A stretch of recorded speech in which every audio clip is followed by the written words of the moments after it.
വളവന്നൂർ തോട്ടിലൊന്നും വെള്ളമില്ലായിട്ട് ഒരു രസവുമില്ല. വളവന്നൂർ പള്ളിയിലേക്ക് പോകുന്ന വഴിയാണ്. വെള്ളമില്ല, എന്ത് ചെയ്യും? തോടാണെങ്കിൽ വെള്ളം വേണം, പക്ഷേ ഇവിടെ വെള്ളമില്ല. വെള്ളമൊക്കെ പറ്റിപ്പോയി. ഇപ്പോൾ എവിടുന്നാ ഒരു പൈപ്പ് ലൈൻ പൊട്ടിയിട്ടുണ്ട്. ആ പൊട്ടിയ വെള്ളമാണ് ഇപ്പോൾ ഈ കാണുന്നത്. ഇത്ര പോലും വെള്ളമുള്ള സ്ഥലമാണ്. മഴ നിന്നു, വെള്ളം നിന്നു. ഇനി മഴ പെയ്യണം, വെള്ളം കൂടാൻ. മഴ പെയ്യുമായിരിക്കും അല്ലേ? പള്ളിയിലേക്ക് പോകുന്ന വഴിയാണ്. വളവന്നൂർ ജുമാ മസ്ജിദിലേക്ക് പോകുന്ന വഴി.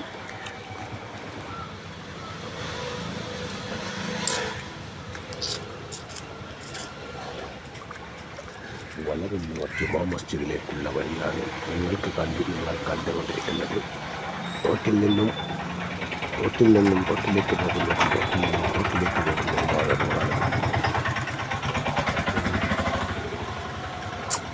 ഇത് നേരെ തോട്ടിക്ക്, ഇത് നേരെ പള്ളിക്ക്.